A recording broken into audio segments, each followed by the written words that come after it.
This is an interview with J. Krishnamurti by Gary Null in New York, 1982. The purpose of this series on understanding human nature is to allow us to try to grasp on what we are, what we might be doing if we weren't distracting ourselves, and what is the nature of that distraction. It is all meant to try to show that there are alternative ways of viewing life and experiencing ourselves.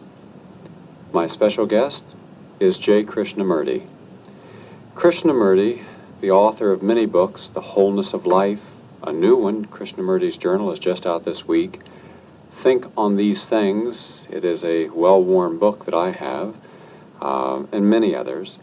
Has been an individual dispensing information, challenging every belief system, challenging where very few people have challenged over all the years, and still maintains respect for his opinion, and many individuals have benefited from that by saying within themselves that which they should be challenging him.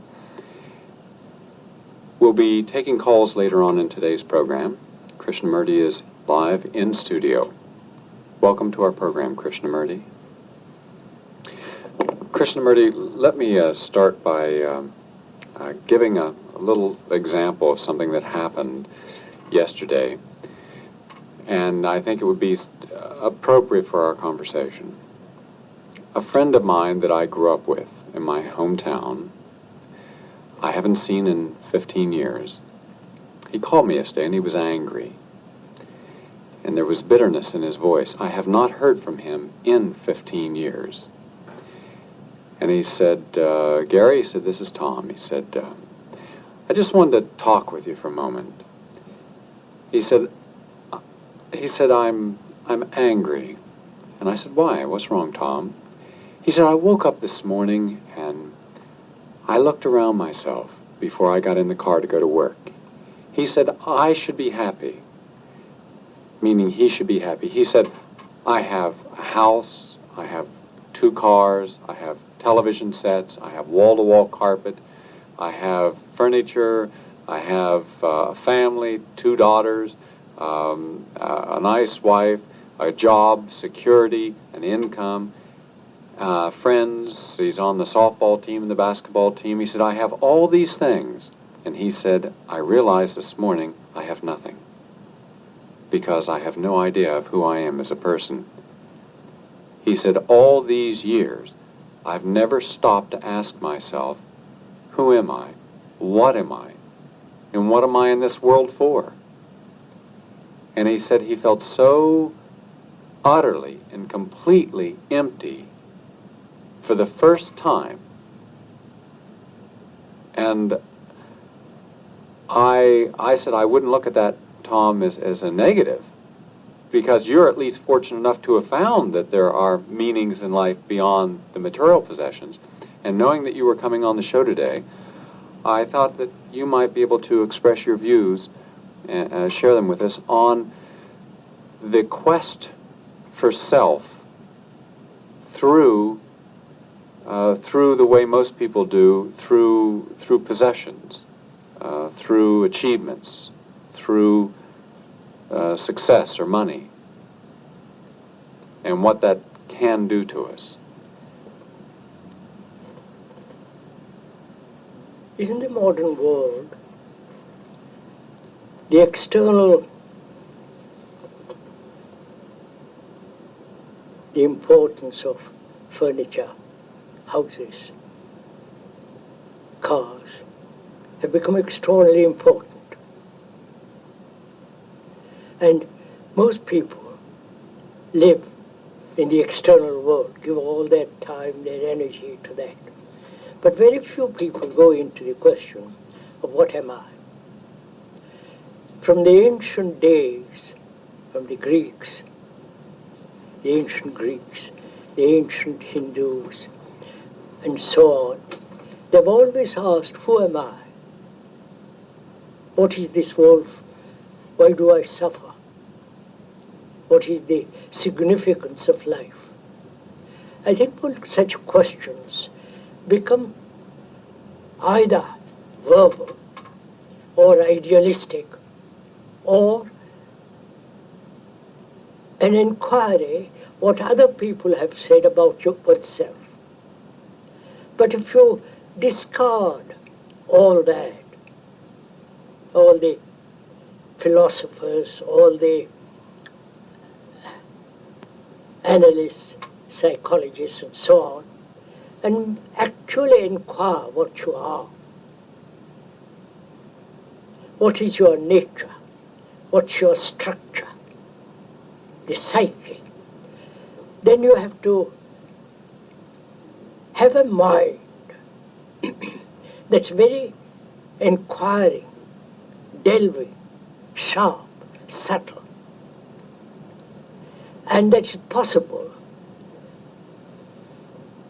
when one realizes the obvious necessities of external things, but don't be attached to them. Then you can begin to inquire, what am I? Actually, what are you? Are you the possessions? The money, the cars, the house, the wife, the children, and the job? Those are necessary, perhaps. But what actually are you? A name, a form, and identification. We want to be identified with something, either with a nation, with a family, with a bank account. But if you are not identified, then you feel at a loss. You want to have roots in something. So gradually, you begin to inquire whether all these things are actually you. So if you begin to inquire what you are, most seriously, then you have to reject all external and inward authority. External in the sense, of course you have to obey laws of the country and so on, but the acceptance of authority on which you depend. So when you discard even that, then you begin to inquire what you are. Are you the tradition? The 2,000 years of program as a Christian? Are you the beliefs, the rituals of all the churches, the religious organizations, which are really not religious at all, the form of entertainment? So, what are you? Are you the qualities, the specialized occupation? So if you begin to inquire most deeply and profoundly, you will find you are absolutely nothing. Just a series of verbal structures, a series of opinions, beliefs, conclusions and ideas. So you begin to find out that you are essentially the product inwardly of thought. Thought has become extraordinarily important in the world. Thought has built all the architecture of the ancient cathedrals, temples and mosques. And also thought has put all the things that are in the mosques, in the temples, in the cathedrals, thought has put them. And thought is not sacred. Thought is merely a material process. So are you merely the whole accumulation of many centuries of thought and its action? So one has to inquire still further to find out what is thinking, thought. And very few people go as far as that. They're not interested basically, profoundly to find out.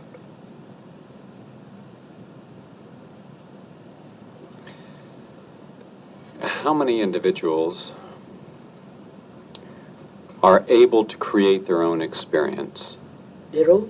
How many individuals are able to create their own experience rather than merely reacting to what is a preconditioned response to people, to things, to words, to actions? Yes, sir. But after all, most of us react to punishment and reward. That's the basis of our life. Reward and punishment. Fear and the escape from fear.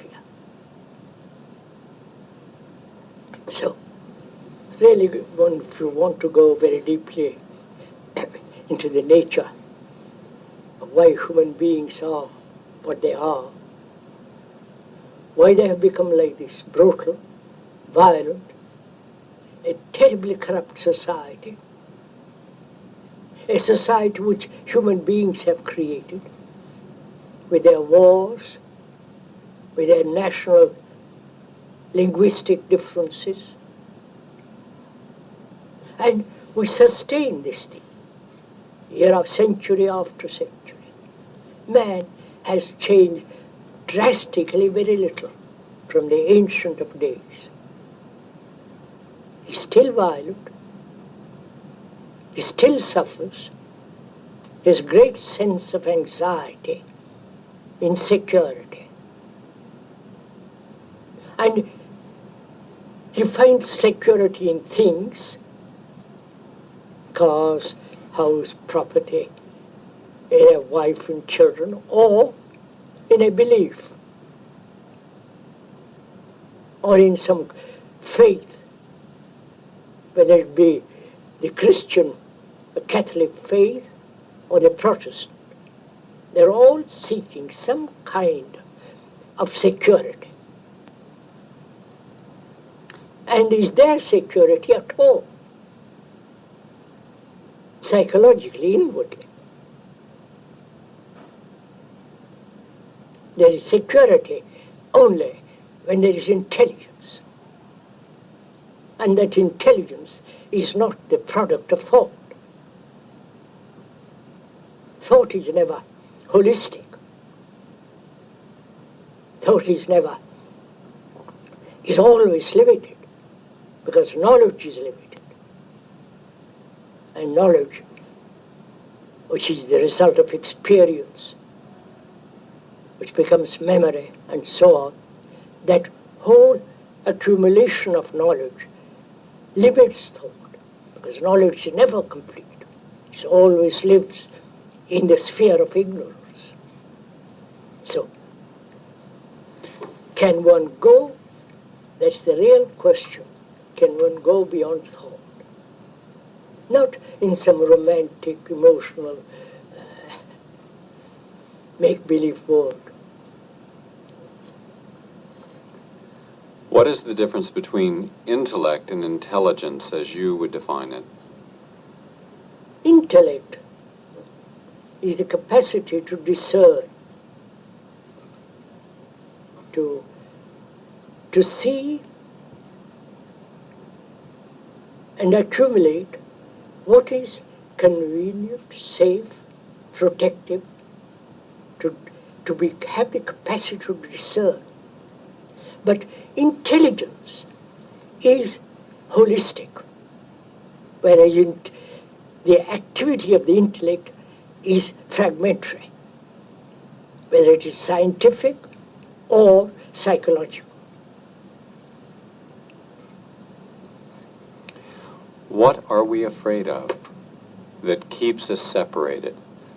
Why do we not accept other people, and why are we not merely tolerant, but accepting? Tolerance is absurd. It is absurd, but why aren't we accepting of other people without feeling threatened? Why can't we simply allow people and their ideas and experiences to be a part of our life as well and learn from them? So first of all,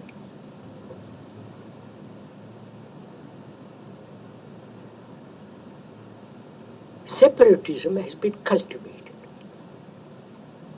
Tribalism has been emphasized as nationality, the American way of life, the British, the French, the German, the Russians.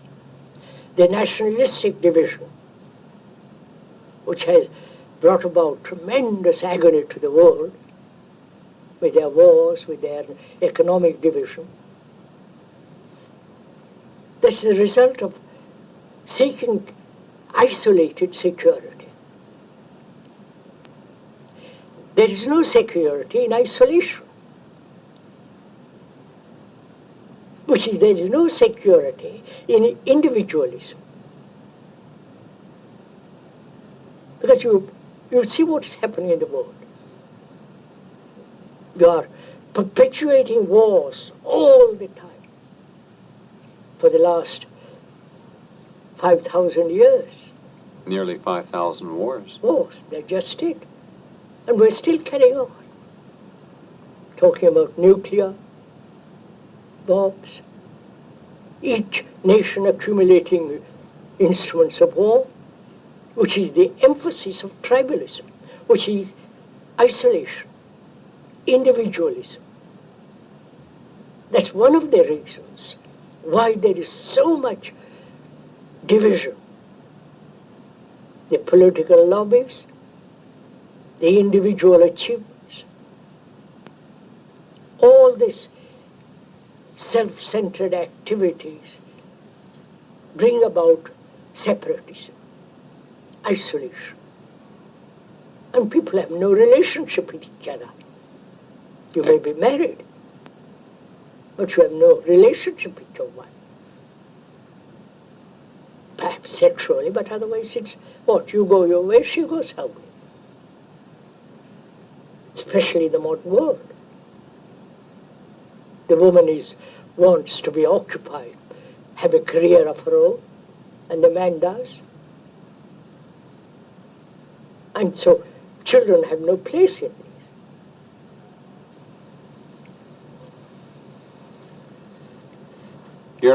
Are you opposed or not opposed to women finding for themselves who they are and experiencing themselves, either by themselves or through another person? What do you mean experiencing? In other words, coming to grips with who they are as an entity.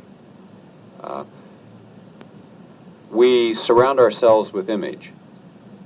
The image that we are either sexy, intelligent, rich, prosperous, healthy, whatever the image is that we want someone else to accept us for, so we can feel good. Why do you have images? Images, most of the time we have images because Why? the image allows us to have an identity. Which means what? Which means that someone will accept us by our image. No, you haven't answered my question, forgive me. Mm-hmm. Why do you have images? As points of recognition. No, look into it a little deeper. Why does every human being, from the Pope downwards or upwards, why do they have images at all? Well, it sets us apart. No, why? Or brings us together. Why? Security. That's it. Basic reason is, each one creates for himself an image, or an image is imposed on him by society, by the church, by a series of incidents and accidents. You create this image. And disseminate becomes all important because that gives you an extraordinary sense of reality, extraordinary sense of security. And you cling to that, which is, that image is a structure of words, structure of memories, which is nothing at all.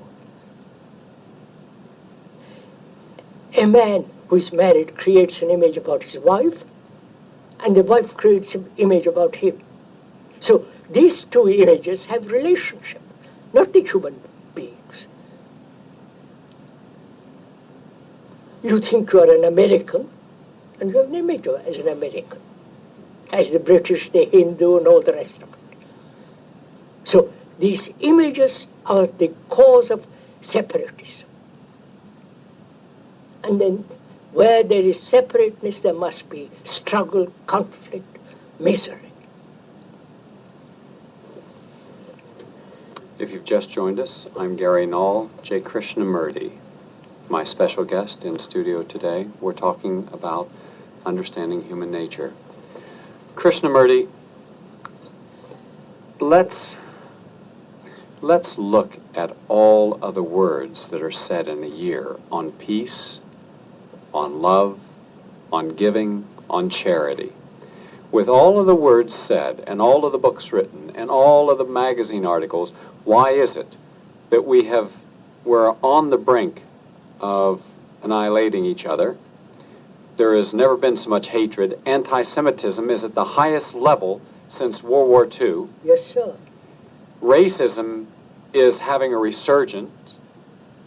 People are gloating in their reactionary attitudes, much as we personify and glorify the so-called bigoted American in television, in Archie Bunker. We prize the adultery, treachery. We reward treason. We have Flamingo Road. We have Dallas. In fact, our most popular television series that people support and that, in a sense, give them an identity are almost all negative, nihilistic, and, to me, despicable. Why is it that we have these notions? You see, why can't we be positive? I wonder if you realize, sir, as I travel all over the world, talk to thousands of people, that what America is doing, other countries are copying. Right? I don't know if you realize that. In India. So you're asking why human beings have become like this. Right, sir?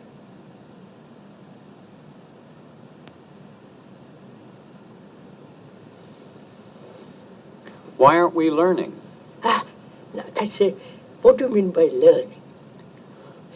Please, one must be awfully careful in the usage of words. All right, let's say that we have an individual, whether it's the Pope telling us about peace, or whether it's the President, or any human being telling us about peace and understanding, sharing. Why is it that these people aren't able to evolve this within themselves? Because, sir,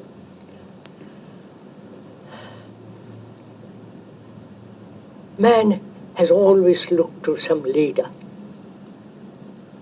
Right? He's always wanted somebody to help him, to lead him. Either it is the Pope, or the political leader, or one of these scandalous gurus. They all depend on somebody to lead them, to help them. They never say, I'm going to find out for myself what I am and be totally independent from all the leadership and see if I can stand alone and not be afraid. When you stand alone, it becomes selfish. You want confidence, you want See, one has to inquire what it is to be totally free. Freedom isn't just doing what you like. That's what we have done always. To do what you want to do, which is not freedom. It is what you want to do is based on desire. Right? Well, so it requires a great deal of inquiry to find out why human beings depend on others. Of course, you depend on the post office. I'm not talking of that physical side of dependence. I'm talking about psychological dependence, psychological attachments. Why this earth is ours, not yours or mine. Why do we segregate one part of this world called America and hold on to it? Or India, or this or that? Because we all want to be secure, protected, dependent, and believe what the specialists say. I wonder if you have realized, sir, that this country, America, I'm not criticizing, I'm just examining, depends on specialists, on the scientists, on the philosophers, on the psychologists. Never depend on themselves to find out what is the correct way of living. Behavior, moral rectitude. All that's gone.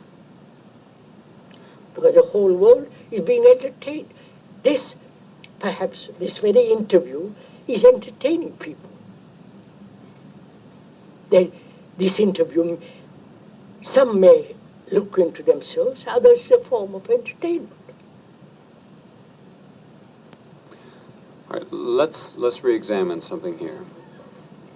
On the one hand, I agree with you that I also am opposed to the notion of someone taking responsibility for our lives and our feelings and our spiritual, intellectual, and emotional, and even physical capabilities. And there are people in our world who will, to be a follower, you virtually have to give them all of yourself. I consider that an abomination. You're nothing more than a lapdog at that point. You're serving their interest, but not your own. Now, what do you mean your own? In other words, your own is their interest. That is correct. You have acquiesced that to them. There's no difference. Your interest is their interest, and their interest is your interest. Yes, it is both serving each other, but not in exploiting each other. Exploiting each other. But there is a difference between, I feel there must be a line here, a difference between the person that expects that devotion, demands that devotion and power and control over their subjects, versus the person who says, if through my word and if through my sharing of information you can reflect on something and challenge and question in your own life, then it is there for you. And there are people people will call them gurus or teachers who don't demand that total obedience that some of them do, and hence I think there is a need for people to disseminate information on all levels of life, providing we know how to approach the information so that we use it as a frame of mirroring within our life instead of acquiescing. As a frame of reference. Yes. Which means you're back again. Dependence on them. It could be dependence, or it could be a matter of curiosity. Wait. I might be curious about what you have to say. Now, you also are a person who is disseminating thoughts, ideas, questions. No. No? No. What are you disseminating? Nothing. Nothing? No. Because... You're disseminating challenge. No. I'm Well, that's my You will have perception. to understand this position. First of all, I'm not trying to convince you of anything. I'm not asking you to believe what I say. I say, don't accept what I say. But let us together, think about the world. See what actually is taking place. Then why should someone have to do it with you? No. Why but couldn't they do it on their I own? happen to be passing by. As a matter of fact, I shall leave next week for California. I'm gone. All right, but even by coming by and sharing information at I'm Carnegie not- Hall and no, in your no. books, Ah, you see, I think that there's a fine line here, yes, sir, there is a very fine, delicate line. very delicate line that one has to approach between being dependent upon someone and being able to, through your own curiosity, to explore and No, experience. it's not curiosity. Life isn't a curiosity. But you can be curious about life and you can grow through curiosity. Life has to be taken serious. You can't be curious. That's to assume curiosity has a serious side or a levity to it. I mean, after all, let's take, for instance, man has suffered, not only personally, but globally. He has had suffering for millions and millions of years. And he's still going on. Mhm. All the wars have created tremendous misery. The Christian religion has tortured people. Inquisition and so on and so on. There's been tremendous suffering in the world. And we haven't solved it. Right? Now, to inquire into it is not curious, is not curiosity. I am suffering. I can't say I'm curious about suffering. I want to find out why I suffer. That's not curiosity. It's pain, anxiety, loneliness, despair. Well, those are the emotions that are precipitated from a reaction. Which is what? I suffer because I've lost my son. I suffer because I'm blind, both physically and psychologically. I suffer because you have taken everything away from me. Or I suffer because you challenge my beliefs, my deep convictions, which may be illusory. So, we have suffered for centuries. Now, do I look at it as a curious thing, with curiosity, or I say, I must be free from this? Freedom is not the result of curiosity. I think it can be. Freedom is the reaction and action if a person is curious enough to expand beyond. And if you, let us say maybe we are semantically separate, all right? That's it. All right, because my concept of curiosity may be yours of inquiring. But when I want to know, for whatever reason and however I will use the material, I'll explore. As example, I want to know what it is to be black, to be Jewish, to be a Muslim, to be a Marxist. So do you go and join all that? Do you put up? No, but what I do is I try to have them share a measure of what they have experienced in being what they are, to see from my position how I can learn from that. Look, It makes it less threatening. I think that we're threatened by what we don't understand and don't allow ourselves to experience. That's a common theory. I know all that. Now, why am I a Jew? Why am I concerned being a Jew? Why am I a Jew? Because I believe in certain ways of living. It's a belief system. Now, that's just what I'm attacking. You attack the belief systems. Yeah, Yes. the whole belief system, right through the world. All right, but what if a person decides to be a Jew or a Catholic or whatever because they feel that it is something that is a positive belief? That's positive belief has destroyed the world. There's going on wars between the Arabs and the Jews, PLO and the Jews. But they're all Semitic people. So why do you call yourself a Jew? Why does another call himself a Christian, a Buddhist, a Hindu? Why? It's just centuries of propaganda, centuries of belief. We better barricade the door. There are a lot of people in our audience. We have a lot of religious people. Well, they'll have something to challenge today. You know what I like about you, Krishnamurti? And I like about the books that I read about you?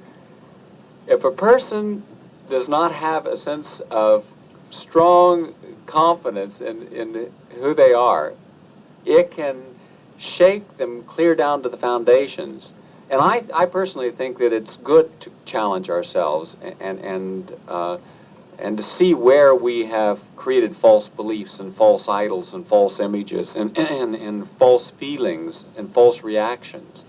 But a lot of people don't. A lot of people don't want to have anything challenged. And the moment you go to challenge, that in itself triggers a defensive mechanism, and they either A, try to destroy you, discredit you, or isolate you. Of course. The whole fabric of our society is strength and power within an organization. Traditionally, we have never respected or accepted the outsider. Never. Sir, I was born in India. You're what, 88 now? 87 I'll be 87. next May. I belong to a certain group of people called Brahmanas. They never killed. They allowed others to kill, but they never killed. They had lived a very moral life. Strict, actual morality. All that's gone at the present generation. And in the world, nobody really cares for anything anymore. Right? I wouldn't say nobody. I mean, few. A few people, yes. I mean, 2-3%. there are always exceptions. Yes. I'm not talking about the exceptions. Yeah.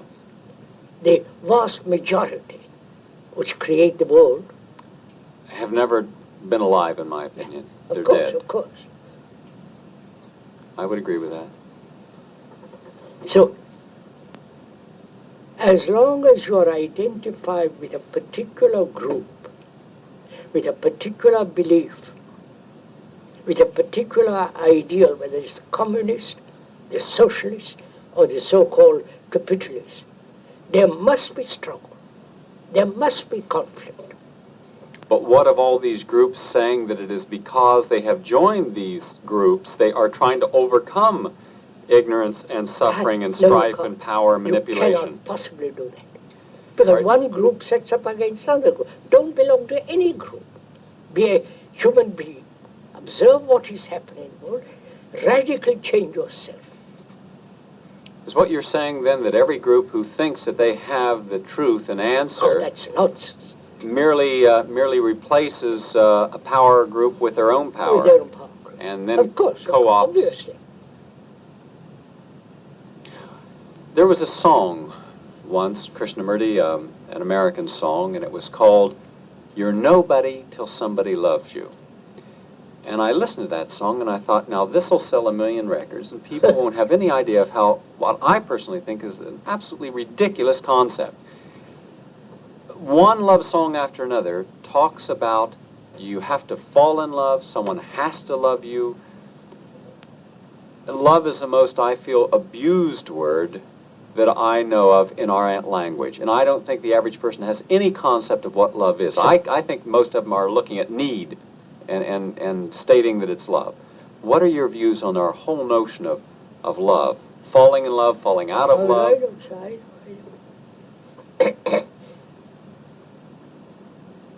Is love desire? Just go slowly, sir. Go slowly. Go into it. Go into it. Is love pleasure? Is love merely identified with sex? Is love attachment? Because if you are attached, the consequence of attachment is fear, possessiveness, anxiety, jealousy, hate, which are all conflict, struggle. And is love a series of conflicts, a series of attachments, a process of pleasure? I've been married with this woman, and I'm fed up, and I divorce and pursue another woman. But the same pattern is repeated. Is that love? Or one has to be free of all this to love another, which means to love another without any image about yourself. Otherwise it's just a make-believe, just a process of desire with conflict. Well, then what you seem to be saying is that love is an unconditional response to sharing with the people around you. Unconditioned response, that's wrong. Not sharing with people. Love is that, it's like a flower. It's an unconditioned emotion. Yeah. All right, you are love. I wouldn't call it emotion. That becomes romantic, sentimental. Love is like a tremendous energy. Love is an unconditional energy? Energy, yes. All right. Okay. And so you cannot sing about it. You cannot say, I fall in love, I don't fall in love. There is only that state of love. In one of your books, you said, in discussing love, that a man, and I would assume a woman or man, who walks a path and picks up a stone behind them, picks it up and throws it aside, is sharing, is love, because they are caring about the person walking behind them. Yes. Caring. Without ever seeing that person caring.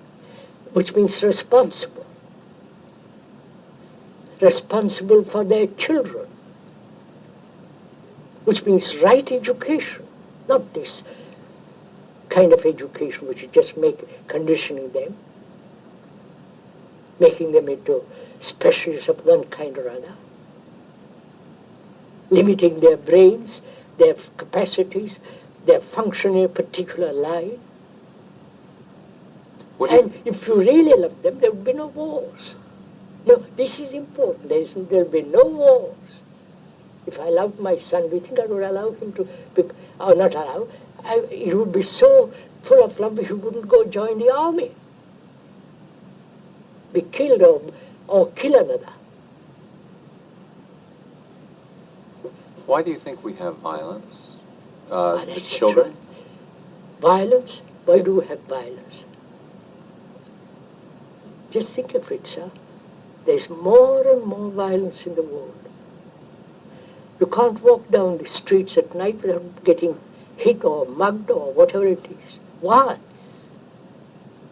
Every day there's murder in the paper. What's happened to humanity? So-called highly sophisticated, highly educated, technologically on top. What has happened to man? That he's created this society for which he's responsible. Not some external agency. Why has man become like this? Is it religion? The standard, the accepted organized religion? Probably it is. There are a lot of people who commit crimes who have no concept of religion, positive or negative. Because why? Inquire, sir. Now, if People you're saying say- religion is part of the reason for crime, Of course. I'm saying what of the child that commits a crime who has never been exposed to religion? Of course not. Because the whole atmospheric, the ambiance of a child living in this society, seeing on the cinema violence, parents quarreling,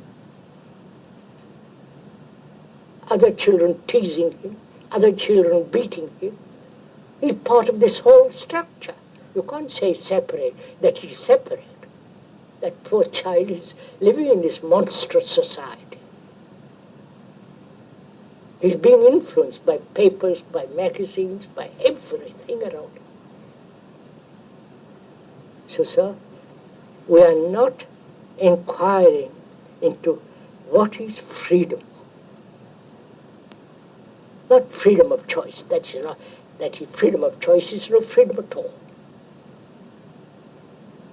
It's walking in the same field, going from one corner to the other and saying you're free.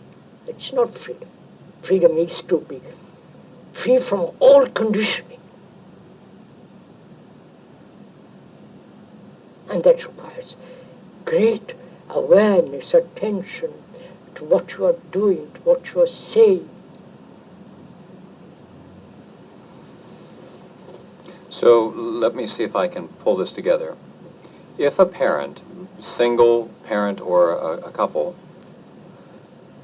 share with the child the notion that freedom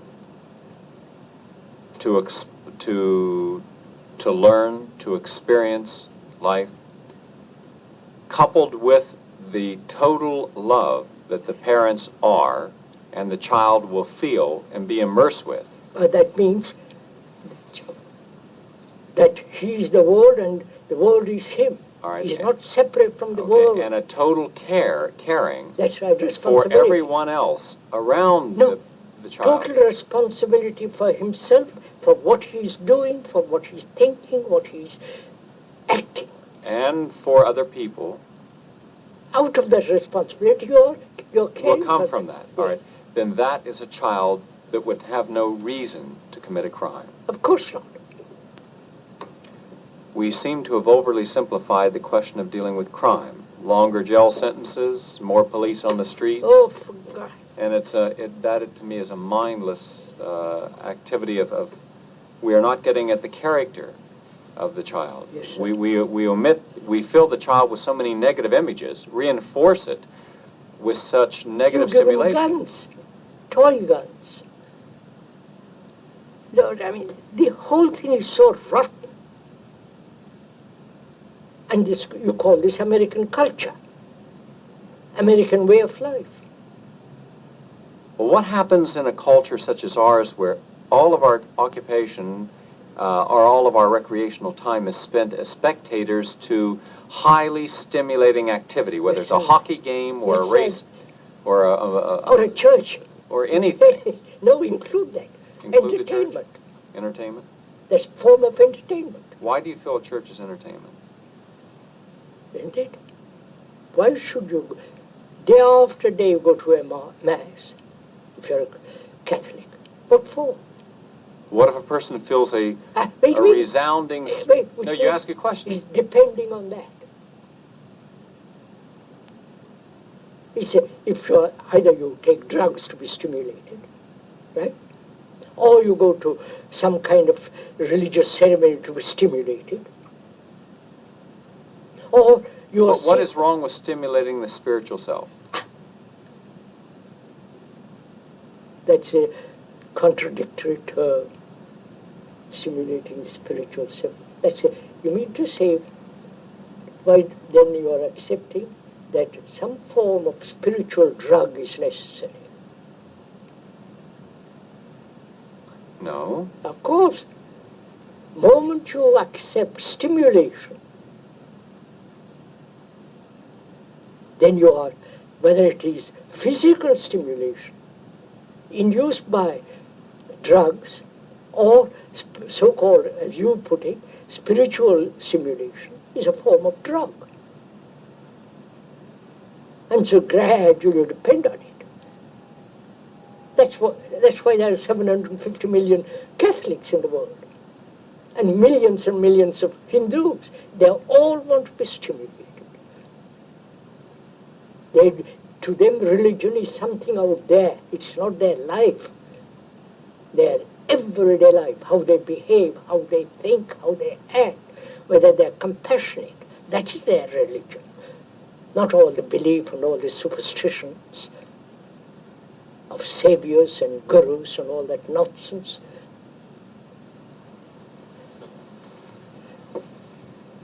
Do you feel people should have the right to view life as they see it has meaning to them? Sure. If I'm brought up as a Hindu, my mind is conditioned, right? And my mind being conditioned, I only see that limited outlook. I If I'm understand. brought up, But what if that is the only sense of reality that person has? then he's going to create misery for himself, for others. His outlook is not holistic, which is global relationship. I agree with that. Global relationship at all levels, not just ideological level, economic level, social level, at every level, a global outlook. All right, Krishnamurti, how does a person in your mind, how does a person start to decondition themselves, to erase the tapes that were made all throughout their life, that every single thing they do is a reaction? Yes, sir. If I say socialite, there's a reaction. If I say black, there's a reaction. If I say Jews, course, there's a reaction. Of course. Everything is a reaction. There's very little honest exploration of life. Yes, sir. Now, where does a person begin to With learn yourself. to explore? With How? yourself. How do you start? Look at yourself. As you look at yourself in a mirror when you shave or comb your hair. And what are you looking for? You're looking at your reactions, and you're looking in your relationship, how you react to each other, how you feel with each other. But part of our belief system is to justify our Now, feelings and look at that justification. Keep on. and to rationalize our Always feelings. rationalize, justify. That's why we have lawyers. I know, sir. I know all that. You don't want my view on lawyers. I do. They are not high. So how do we go? Do we continue just to keep challenging every... Not challenging, observing. Observing? Challenging is different from observing. To observe without any distortion. To observe my reactions without any distortion. And distortions take place when I have a motive. To look at myself in my relationship with my brother, with my wife, with my father, with my neighbor, see what my reactions are. Not correct them, not try to change them, just look what they are. To feel them. To look at them. And the very observation transforms them. Without action of will, without action of desire, just to look. Then that would mean that, if I understand you, that most people do not look at what they do. That's right, observe or aware of what they are doing.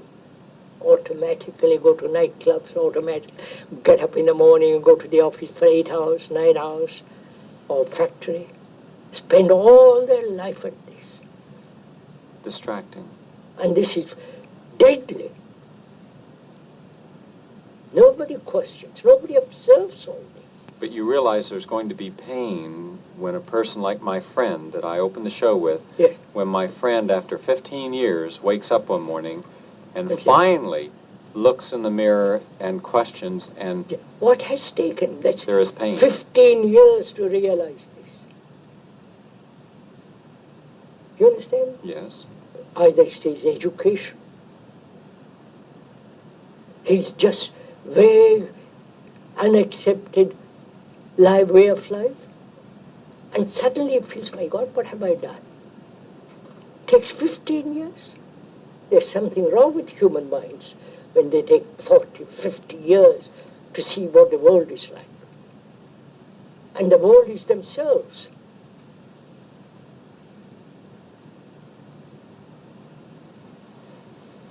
She said that's why one has to have great deal of observation without any distortion of the whole world.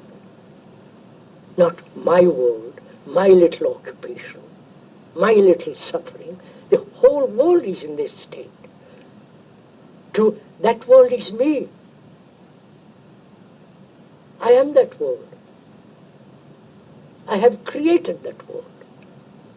My grandfather's welfare, it has been the creation of man. So there raises a much more fundamental question, which is, what place has knowledge in the transformation of man?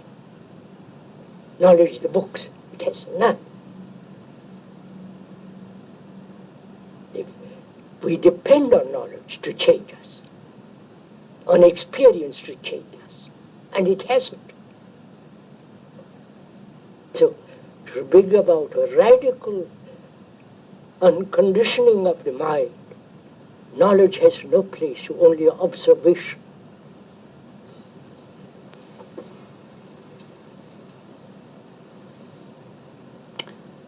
Thank you very much, J. Krishnamurti. You'll be giving a lecture at Carnegie Hall, and I understand it's sold out, but I did want the audience to know that. I'm very pleased that you agreed to come by and share your thoughts with our audience.